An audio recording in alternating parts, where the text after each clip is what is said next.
quarantine yung mga galing sa China, including Hong Kong. Can you have a clarification on that? Totoo ba to? Or it was just a flash in the pan immediately after the first death was confirmed in the Philippines? There was somebody with a virus who supposedly died in the Philippines today, and then immediately sabi ng palace, ano raw, ban yung mga flights from the whole of China. I'm very concerned personally because we're supposed to leave for Manila next week. So, can we just have a clarification? Number one, as far as we know, they canceled flights, but not totally. But not totally. Kalahati kasi anong flights dabe, kailangan putulin, so it's affecting a lot of airlines. And some airlines have also been canceling. Pero I assure you, meron pa flights from Hong Kong. That's a big problem. In quarantine naman, I'm not aware of that yet. It's news to me since ngayon lang nangyari. It's in the SNP. So we'll give information.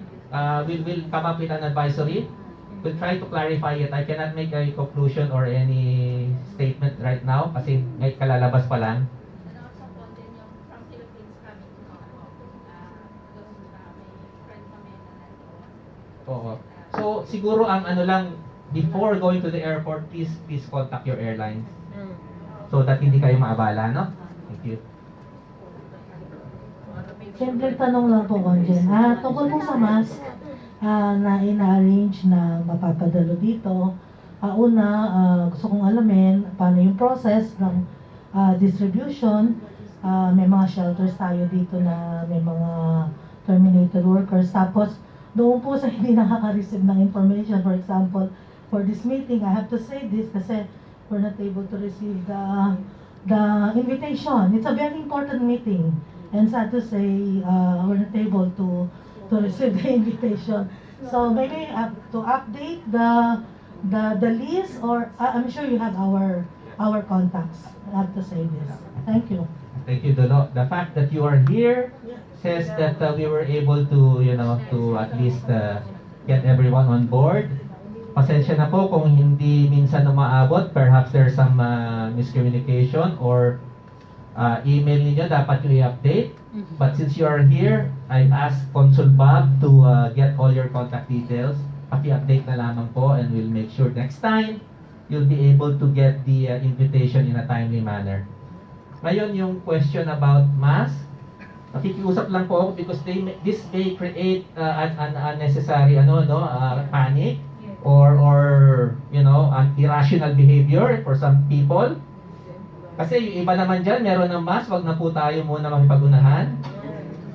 And baka sugurin po yung consulate, na pahingi po ng mask. So, iwasan po natin, dadagdag lang po sa problema yan. So, we are devising a way so that lahat po magkakaroon. Sana lahat po magkaroon. But in the meantime, can I appeal to all of us to chill lang muna? Yes. Kasi kulang yung mask. That is a reality. Kulang. So please wait for the advisory muna. We are waiting for the mask and we'll make sure na sana magkaroon tayo lahat. But muna tayo? Let's not get too excited about. I'm sorry if I was able to announce it to you. Natuwala ako sobra. Pero nakikiusap po ako sa community na let's be rational about it. Thank you very much. Good morning. Yes. Sa inyo po lahat. About po sa flights, my brother is a supervisor of Philippine Airlines in Cebu City. And then, last Thursday night, kung bakit, sinasabi niya ako, may binigay siya sa akin na advisory from the Philippine Airlines. And then, kung bakit maraming canceled na flights, pero mayroon lang 3 or 4 na PR ang ikakansela kasi po noong Thursday night kami po sa family namin kinakabahan kasi as an admin of Philippine Airlines siya po ang nagdala sa some Chinese from Kalibo, Aklan, from Cebu, inuwi nila sa Binyang, China. Ngayon, Friday morning, pagdating niya ng Cebu, required sa kanila, quarantine sila for 14 days. Kaya, kung sino yung mga friends natin, meron siyang binigay sa akin na advisory na kung kailan yung mga canceled flights for more than 1.5 months, sabi niya to check your airline as soon as possible po talaga. Kasi yung mga airlines na connected doon sa atin, is yun yung gagamitin nila na eroplano panghakot ng mga Chinese pabalik ng China po. Maraming salamat. Okay, we need to verify everything first, no? Kasi medyo nakaka-alarm yung ganyan situation. So, anything else? Doc, meron kang advice? Sir, I just wanna share this info because hand washing is very important. That's the ultimate goal natin lahat. However, in the use of alcohol, kasi nowadays, marami po sa social media na lumalabas, ano ba ang tamang alcohol? 80%, 70%, and 40%. Because nagkaubusan nga recently ng alcohol din dito sa Hong Kong, because I'm working at the university, we came up to prepare alcohol, 70% alcohol. So yesterday, I distributed to my friends na wala ng alcohol dito. I just want to inform all of you, 70% is much better until 80%. Below 70% hanggang 65% okay pa rin po siya. Because alcohol will denature yung protein ng bacteria or virus. Below 50%, hindi na po effective yung, hindi na ganun kataas ang alcohol content niya. Kaya po 70% siya, 70% alcohol, and yung 30% dyan sa alcohol na yan ay distilled water. Okay? Kung marami siyang, kung 40% ang alcohol, ibig sabihin 60% ang distilled water niya. So, below 70% po, tignan nyo rin po, hindi na siya ganun ka-effective as compared to the 70%. Check nyo rin po yung hand sanitizer nyo or alcohol gel nyo because 68% ang alcohol content niya. So, still effective compared dun sa 70% alcohol. Thank you po.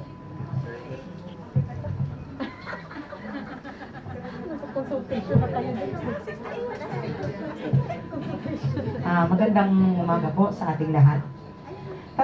Just clarification lang po ito, sir. Marami po kasing uuwi this February and March para sa Pilipinas, siyempre for vacation and then graduation. At paano po ba kami makapasigurado na hindi po kami i-hold sa airport for the, siyempre para nag-aagam-agam din po kami. Marami po kasing nababalitaan na pag daw po galing ng Hong Kong is ika-quarantine din doon ng 10 days.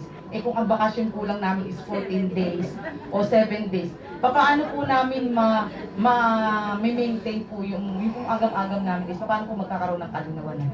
Tatanong po natin sa Manila, no? So that we can come up with appropriate advisory po, ha? Thank you po. Good morning, everyone. I'm Babes from Bicol Migrant and DWC. As of now, sir, mayroon kaming group chat ng galing talagang China. Ngayon, ang inre-request nila, kung pwede nga daw, sana naman nakikiusap na, kasi ayaw na talaga nilang bumalik ng China. Kaya lang yung mga amo, talagang mayroon yung nag-send ng message sa amin, ASAP, come back here. Ano daw ang gagawin nila? Ang unang tanong ko po. Para hindi na sila bumalik. Ngayon, ang suggest nila, kung pwede daw makiusap yung Philippine Consulate sa government ng Hong Kong, na di ba bawal dalhin ang mga maid sa Hong Kong ay sa China. Kung pwede daw, wag nang mabigyan ng visa ang domestic helper na pumunta ng China. Sige po, anuhin natin yan. Silabat. Sa side po kami ng Polo. Although nag-issue na kami ng advisory, na nakita nyo siguro, nabasa nyo naman yon na nire-remind natin, sinasabihan natin na huwag dalhin yung mga workers natin sa China. At kung nandun na sila, dapat ibalik, di ba? Kaya maraming nakabasa nun, kaya yung mga iba, binit nila yung deadline na 30. Meron din naman mga tumatawag kasi sa amin nun, na paano yung mga nagkaroon ng problema doon, pagdating doon, nadala sa ospital. So hindi nila mabit yung 30 na deadline. Ang sabi namin, kaya nagkaroon ng clarificatory doon sa advisory namin, na unahin nila yung safety muna nila. Huwag naman natin ipilit kung hindi kaya. Kasi pag pinilit, baka lalong lang magkaroon ng problema, magpanik sila. E di along the way, magkakaproblema. Baka tayo pa yung masisi. Kaya yun yung purpose nung inisyo naming clarificatory. No? Doon naman sa tanong mo na yung employer nagpupumilit na dalhin doon pabalikin sa China, dapat sabihin ng worker na hindi na pwede. Lalo na ngayong sitwasyon na ito or ano pa man. No? Kaya lang ito yung mga tinatanong ng mga iba. Anong pagkakaiba yung dadalhin kami sa US, Australia, Canada, and everything? Ano yung dadalhin naman kami sa China? Kasi kayo mga workers, kayo ang nakakita kung ano yung tunay na sitwasyon ninyo doon. Kung dadalhin kayo doon, mag-tour lang, okay lang. Dadalhin kayo doon dahil kasama yung aalagaan ninyo, okay lang. Huwag lang kayong pagtrabahuin na doon kung ano pa yung ipapagawa na dapat, hindi dapat gawin. Kaya kayo ang tunay na nakakalam kung anong sitwasyon nyo, you can always say no. Ngayon, kung magpupumilit yung employer, then iparating nyo sa amin. Maganda yung suggestion ninyo na on the part of the consulate to makiusap tayo sa Hong Kong government na dapat yung mga employers na from here educate sila or ipaalam sa kanila na dapat hindi ganun. Yan lang.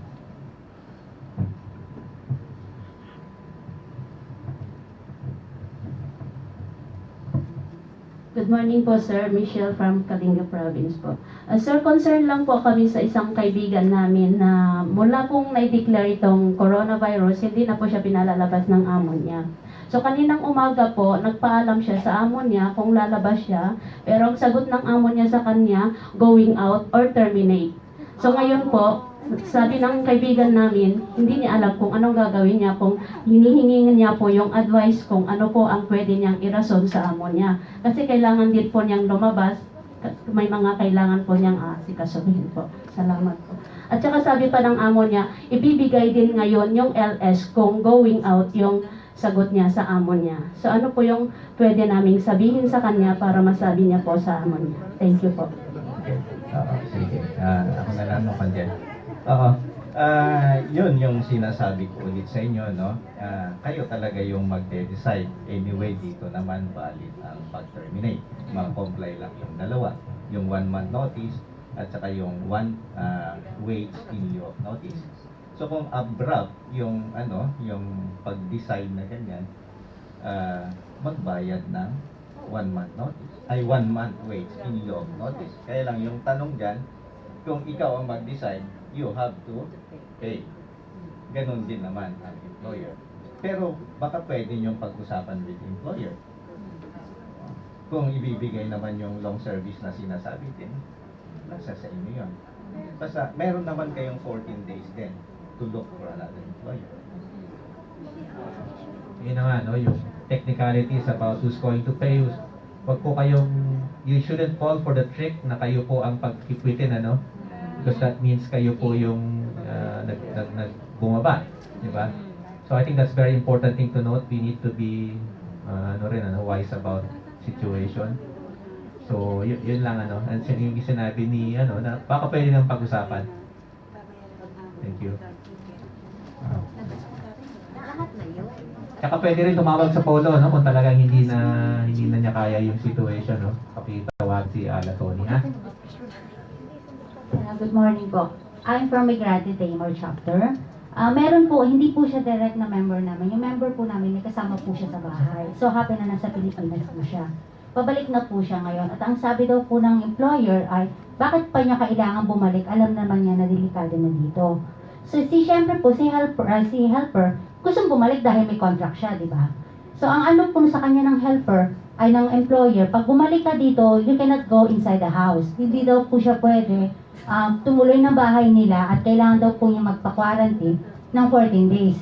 Tapos po, ang question po dito, ano po ba ang from consulate po, ano po ang may a-advise natin sa mga kababayan natin na bumabalik at hindi ina-entertain o hindi sila binibigyan ng guidelines ng kanilang amo kung where to go for quarantine. Baka po pwede po tayo magbigay ng advice pertaining dito. Thank you. Very, very complicated yung question, ano? So, these are things that are happening as we speak because the situation is evolving. We will try to formulate answers, ano? Somebody's trying to take notes, Paul, ano? But right now, ang hirap sagutin kasi ang complicated ng situation unless you have a ready answer. Ang parang nakikita namin, na-experience namin sa ganyan na nasa Pilipinas, ayaw pabalikin. Pero two-way ticket siya, di ba? Ang nakikita namin dyan, dapat bumalik siya. Kung mag-file siya ng complaint, mas maganda kung mag-file siya ng complaint dito. Kesa nandun siya sa Pilipinas. Ang hirap maghabol po yan. At least kung nakabalik siya rito, may ticket naman siya. Nakabalik siya, kung i-terminate siya, then nandun pa rin yung two requirements na kung bibigyan siya ulit ng notice or yung month pay in lieu of notice, at least ma-fulfill yun o ma-comply yun. Ang question po kasi is, willing naman po siya, yung employer po, okay lang naman po na bumalik siya, pero kailangan po niya magpa-quarantine as required for 40 days. So, ang question po, saan po siya pwede kumita? Kasi naisip po ni ate na baka mag-40 days siya mag-quarantine na siya kasi hindi siya Di ba pag bago naman pagpasok dito sa airport, meron naman check-up. Kung may symptoms, doon lang siya quarantine. O i-check. Kung walang symptoms, walalabasin naman siya. Pero kung may reasonable po ng mga employer talaga na ganyan ang gusto nila mangyari. Yung quarantine as we speak, ano, yung quarantine requirements are those people coming from China lang, ano. Kung galing ka Pilipinas, it does not apply. So, unreasonable yung request ng employer, that is therefore illegal. So Okay. we can give a complaint ho in the consulate. Of course, si Ala Tony ang bahala at kanyang team, ha? Question regarding sa quarantine. If in case, kasi nga, yes, the quarantine should be like sa airport pa lang kasi kung meron siyang ano. But if yung employer, halimbawa, ako uuwi next week, and then, pagbalik ko, sabihin ng amo ko, stay outside, kasi quarantine ka ng 14 days, but the question is, sila ba magbabayad ng ano ko sa labas? At saka, with pay ba itong quarantine lang? Kasi some of the employers, I know, they are doing quarantine sa mga bumabalik nilang helpers. Hindi nga tama yun na ikaw quarantine yung mga galing Pilipinas kasi hindi naman subject to quarantine yung mga galing ng Pilipinas. Yes, sir. Oo. But ang sabi ng employer, because this virus will not, parang hindi naman agad mag-aano sa... Oo, pero let's just look at the legal requirement first. Unang-una, hindi talaga siya tama, no? Because wala namang quarantine for people coming from the Philippines. So hindi niya pwedeng i-invoke yun, ano? It is incorrect. Now, kung ganun pa rin yung position niya, then report to labor. Hello. Siguro ho, dagdag na lang dun sa related question. Kasi kung babalik naman dito, ang isang minsan ang ginagawa ng employers, ini-inform na ang immigration ng termination. So sa immigration, nahaharang na sila. So siguro advice na lang natin yung mga kababayan natin to assert na makapasok kahit tourist. Kasi yung iba minsan pag hindi alam ang gagawin, sumasakay ng flight pabalik dahil pinapabalik ng immigration. So i-assert na makapasok ng Hong Kong kahit tourist. Kasi pag nandito na sa Hong Kong, then we can proceed with yung sinasabi ni Alan na to claim yung ating yung kanilang mga contractual obligations sa ating mga workers. So baka mainam i-inform natin sila. Secondly, doon sa quarantine, ang understanding ko sa sinabi ng taga CHP kanina, ang quarantine procedures ay pinapatakbo ng government. So, walang saysay na igiit ng employer na magpa-quarantine dahil the government will not accept naman if hindi naman suspected na carrier yung tao. So, if I think if ayaw pa rin papasukin sa that would constitute a labor dispute dahil hindi siya pinagtatrabaho. Then upon arrival sa Hong Kong, dapat start na uli yung work niya and dapat paid na yun. So dapat ay i-note ka agad ng tao kung ayaw siyang patuloyin, dapat all those days na hindi siya pinapasok, dapat bayad yun.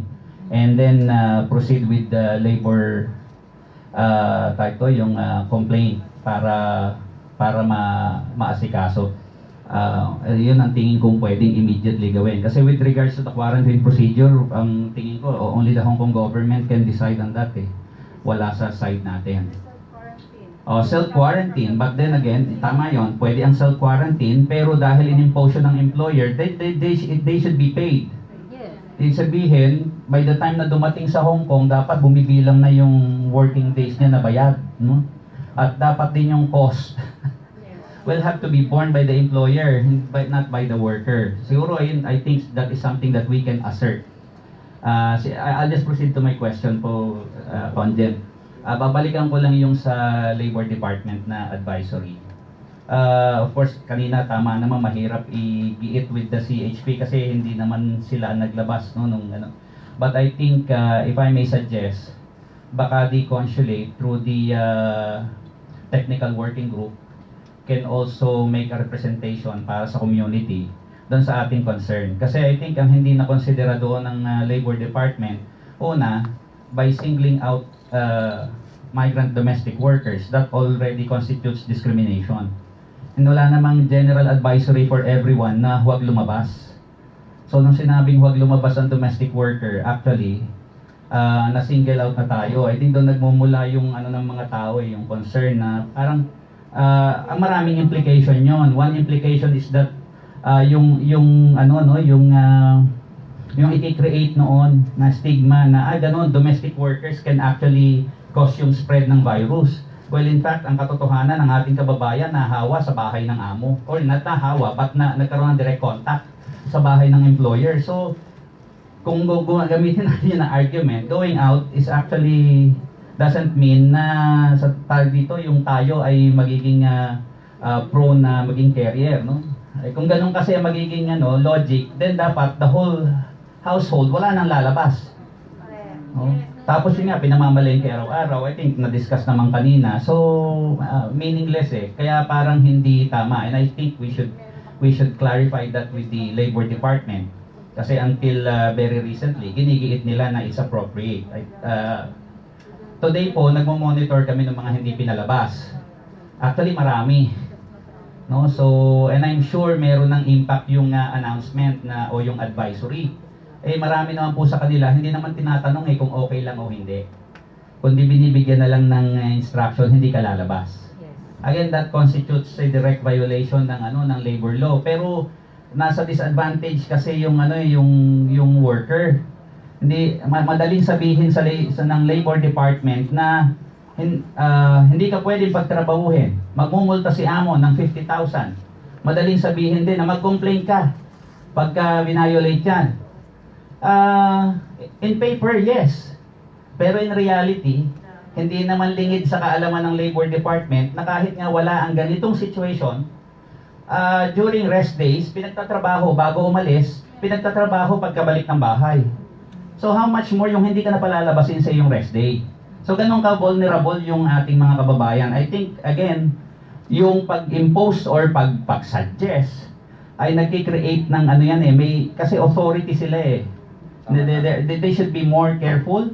I think napaka-careless nung ginawa na very specific na tinarget yung domestic workers. At ngayon, may mga repercussion yan. So maybe the consulate can make a representation with the Hong Kong government. Thank you, Emma. We are also sensitive to this, in fact, before we met, kinausap ko yung taga-CHP, about this issue.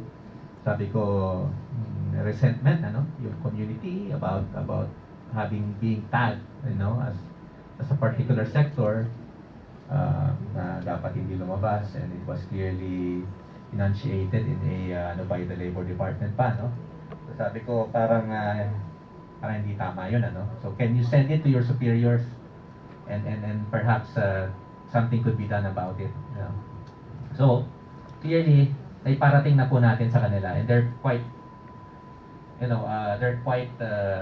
open naman. And then, as you suggested, TWG, Consul Paul, please bring them up. And then, pag ako naman, pag na-meet ko yung mga, mga high officials nila, I will make sure that this information or this feeling that we have as a community is brought to the fore. I think hanggang doon muna yung masasabi ko on that issue, ha?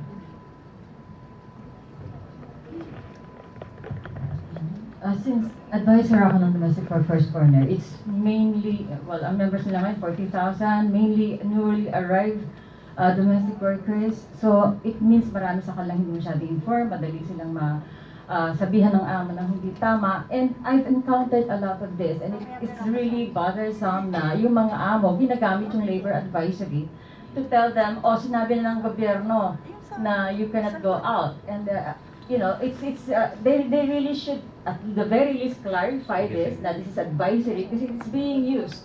And may na-terminate na, in fact, sa Polo, yung pilit pinapapunta sa China naman, despite all the advisories. Yung sa China, illegal naman talaga yun, iba yung pinapapunta sa Amerika kasi there's like once a year, limited period of time. You can see from the records of our workers na palaging nasa China na kung paano inaabuso ng mga employers to. So, immigration should be told that at the very least, they should watch out for these employers who actually make them work in China more than in Hong Kong. Tapos pinapersonal lang ngayon, any contagion, this is a very unusual, circumstance.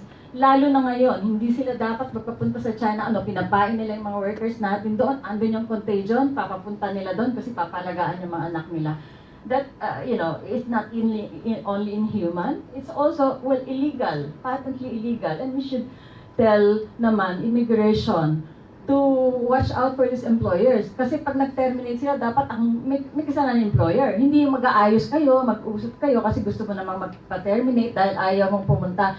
They shouldn't be forced to do that in the first place. Kaya hindi yan nagkasundo lang sila kasi ayaw lang ng worker and the worker decided na to cut employment. Maraming ganyan and hopefully magbabayad yung amo pero maraming mga amo ayaw. May isang encounter ako na ang sabi sa kanya, nakunan siya actually, gusto, pumunta ka muna sa agency mo kasi delikado ka, galing ka sa ospital. Yung mga ganon, it becomes so unreasonable that unless a definite guideline is or clarification from the Labor Department with the help of the consulate comes out, then we won't have an end to this. Araw-araw, mayroong mga ganitong nagre-report. And isang problema yung pinapapunta sa China, pangalawang problema, ito hindi pinapalabas. And tumataas masyado yung incidence and it's not fair to our workers. Marami yung ilang buwan na nga eh. Once makikiusap, yung kaninang nakita ko, 2 buwan na siyang hindi pinapalabas. Nakikiusap lang siya ngayon, ayaw pa rin. What do we do with this? It's easy to say. I always say, go to the consulate, complain. Is Polo getting all these complaints? I just want to know, baka nag-vent lang sila sa social media. So, kung natatakot pa rin silang magreklamo, it's really, it devolves on the consulate and even the Hong Kong Labor Department to make sure that the employers are put to task. Hindi nyo pwede silang papuntahin sa China, for sure, at hindi kayo pwedeng nyo silang pigilan na lumabas. Unang-una, pinapalabas nyo sa palengke araw-araw eh. That's so unfair. Lumalabas sila sa palengke araw-araw. Pag Sunday, hindi sila pwedeng lumabas. Saan nanggagaling yung contamination sa mga employers, di ba? Yung una nating na, galing sa mga amo ng employers niya. And even during the height of SARS, because I've been around since the time of SARS, walang domestic helper ang kaka-SARS. Siguro meron tayong natural immunity. The only Filipino I remember, and we visited him, was an engineer dito sa Taiwan. Kasi yung buong block nila talaga na-infect. Pero yung mga domestic helpers natin, hindi eh. Kasi I think, actually, mas maingat yung mga domestic helpers and they're forced to clean themselves. Pag uwi galing sa day off, hubad lahat, ligo lahat. Sobra-sobra yung hindi nila ginagawa, pinapilit sa mga domestic helpers natin. So it's not fair. And then now there's an imputation sila nagdadala ng sakit. That's so unfair. Salamat, Daisy. Salamat. I don't think I can add anything more to that very comprehensive explanation by Daisy. Yung TWD consists of the Immigration Department and Labor, So for sure, these concerns will be put as an agenda po, and then we'll make sure na malaman nila yung feelings natin as a community. Anything else? Mag-aalas 12 na po at alas 11 na pala, sorry. Sir, may kaibigan po ako parating dinadala sa China. Tapos nung nag-complain siya, sabi ko, sabihin mo sa amo mo na bawal kang isama doon. Kasi every na yung tuwing school holiday, sir, dinadala. So nangyari po na hindi na siya dinadala. Pero po, ang ginawa naman ng amo niya ay hindi siya nag-i-stay sa bahay nila, pinapatira sa boarding house, at itong kaibigan ko po ang pilit na pinapabayad. Or, yung isa niyang option is, it's either you go back to Philippines with or your expenses. So, ang hirap naman po yun na every 3 months or what, uuwi ka sa Pilipinas nang galing sa bulsa, diba? So, ano po dapat, sir, ang may tulong natin sa kanya? Kasi, kagaya po yun, nasa China yung amo niya, no choice siya kasi hindi na siya talaga sasama. Pero natural naman, katatapos lang ng Pasko, alangan naman uuwi na naman siya sa Pilipinas. Papuntahin mo na lang sa amin para patawagan natin yung employer niya para ma-address yan.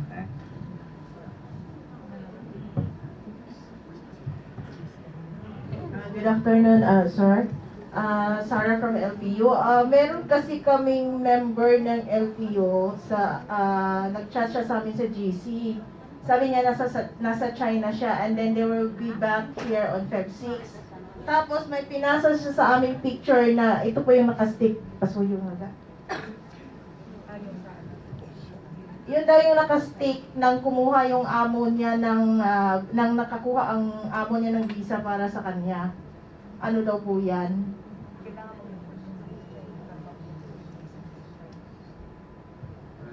Official ito. Galing sa immigration to.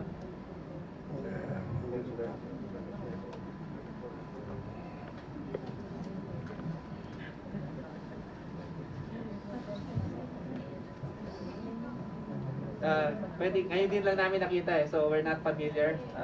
Send ko lang sa iyo, sir. Send mo na lang please, ha? Sige, thank you po. Oo. Yeah, special na lang ito. Anything else? Any other question, please? Sa messenger na lang namin sa Sir, additional lang po sa question ni Miss Marites Navarro. Last year, last year po, like mga November, same cases yung kanya, actually pinapunta po namin sa Polo. And Polo said na, sorry po sir, hindi po kayo yun, there's another lady there. So sabi po niya, mag-ano ka na lang kay amo mo na ganito, na hindi ka po pwede kasi nga bawal. So wala pong nangyari. Ang ginawa namin, we went straight to the immigration po. In the inquiries, and then they asked us to go to the 6th floor, and we give all the details with the employer. Luckily, the immigration sent a letter to the employer that dalawa po kasi sila sa bahay.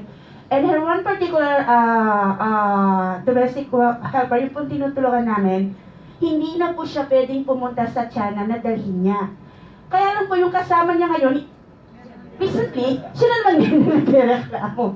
So, in any case po kasi, in-advise po kasi ng immigration, you need to ask your consulate first and say it's like kind of protocol to ano yung consulate po. Problem is po kasi I don't want to any anong tawag dito, yung sakit ng loob kasi nga because of the lady, I don't remember her name. Ganun po yung ano niya. So alam niyo po yung gano'n. so itong amo po niya, may record na sa consulate na talaga pong binigyan ng letter. We posted it on at saka sabi, yun na po talaga ng employer, hindi na siya pwedeng pumunta sa China, whatever reason, tourist, or kasi yun ang laging nakalagay po, pinapapunta every 3 months, 4 months, yun po ang nangyari. So, I suggest na mag-direction din sa immigration. Thank you. Pero ano yung sinasabi ng immigration na protocol? Daan muna sa amin? bago Yes po. Yes po. Sabi, you need to also inform your consulate. So, with in regard that of case, this. susulat kami sa immigration. Yes, regarding that parang situation. hindi kasi po yung pangalawa na yun eh. So ayaw rin na mag-ano ni isang kabayan dahil of course yung fears of termination. Itong kasama niyan, sinulada ng consulate, wala ay ng immigration, totally immigration po, so hindi na talaga siya pinapapunta doon. Itong isa, dalawa yung alaga nila. So, siya po ngayon ang nag-aano ng yung dalawang yun. Di papuntahin mo para gawa kami ng letter to the immigration. Okay.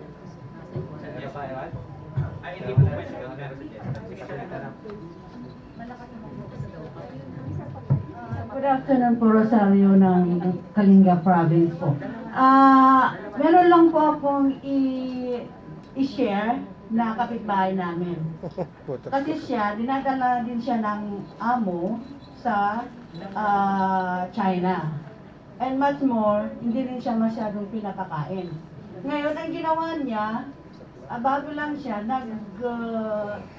sulat siya through email sa Labor Department mismo.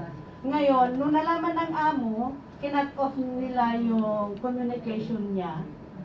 So, ang ginawa ng Labor Department, mismo pinuntahan siya sa bahay. Chinek siya mismo sa bahay kung bakit wala silang communication sa kanya. So, nalaman nila na kinat off pala ng amo yung communication niya sa cellphone. So, pinuntahan siya mismo doon. Nakala namin, bangko yung mga nag-ano doon. So, sabi namin, bangko yata yan. Siyempre, ako mga kolektor. Naglilinis kami sa umaga doon sa site, doon sa amin. Paano nakapasok yan dito kung bangko yan? So, yun pala, from Labor Department. Yes, they do that. Oo, kaya mas maganda siguro na diretso ng Labor Department. Kasi, minomonitor nila kaagad yun, minomonitor. Kaya sabi na, paano mo ginawa yun? So, sinabi niya na, ganun kasi. So, ang ginawa nila, nagkasulatan sila ng amo na they have to feed her 3 times a day. Or pwede na, meron pa siyang merienda. Hindi pa pwede mag-terminate na. Kaya you follow the rules, the law of Hong Kong, pwede kang makakuha pa ng amo ay katulong after na umalis siya. Pero hindi siya umalis ng after 2 years. Tinapos talaga nila yun. So yun ang naging ginawa ng Labor Department sa kanya. So ngayon, wala na siya doon. Bago naman, pero nagbago na yung amo. Kasi sinabihan siya na, you cannot get any helper from any country kung hindi mo ayusin yung pagtrato sa katulong. China, kasi that's illegal. Yun po ang thank you po. Salamat po dun sa pag-share. Pero gusto lang po natin i-emphasize na sa mga meetings po natin with during the TWG, ang ka-meeting nga po, sabi ni Conjen, yung Labor Department at saka Immigration Department ng Hong Kong, ini-emphasize po nila na pag yung employer may ginagawang something violative of the Hong Kong laws and rules and regulations, tayo po pwedeng dumiretso sa kanila. No need na nga po dumaan sa amin as prerequisite bago mag-complain. Sabi nila, if it's violative of our laws, rules, and regulations, they can complain straight to us. Okay po? So, tama po yung ginawa. So, we appreciate po, sometimes kasama kami, pero po kung talagang dapat maipabot ka agad, pwede naman pong idiretso sa kanila. Thank you po. Suggestions lang po. Yung una, doon sa kalagayan sa Pilipinas. Siyempre, concern na rin, I'm sure concern din ng ating mga kababayan dito kasi may mga confirmed cases na meron ding namatay na.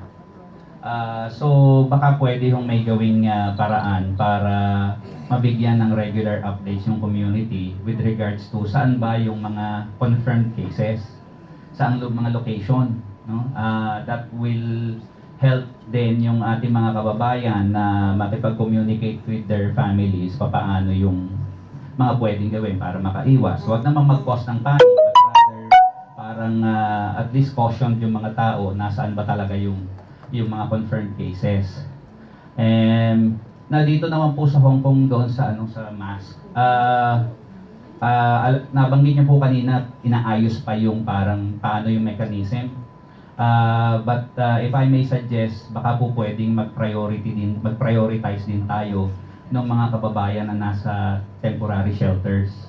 Kasi meron po tayong mga kababayan na nasa temporary shelters, sabihin more than one, sabihin maramihan sila, at nagkakaproblema sila sa access sa face mask. So baka the consulate can also allot yung parang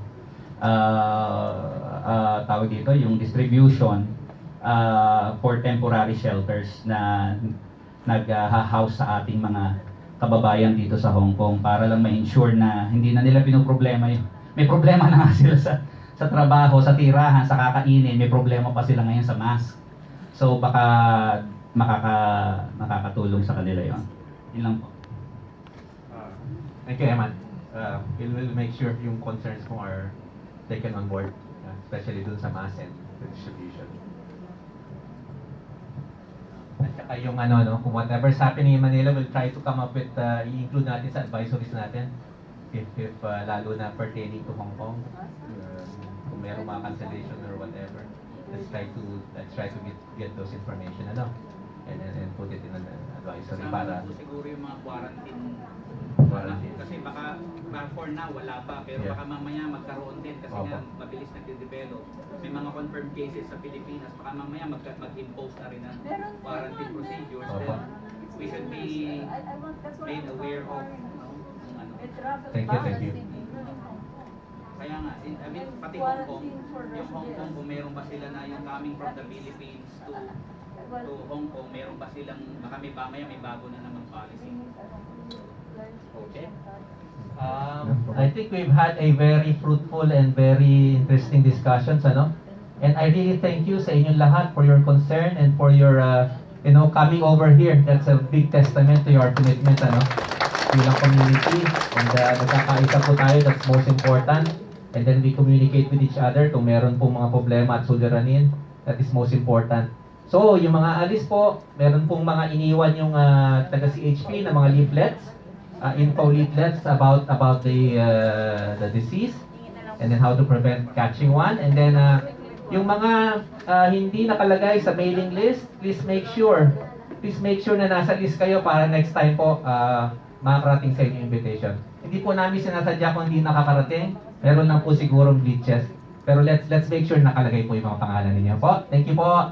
Good afternoon po at mag-ingat po tayong lahat. God bless.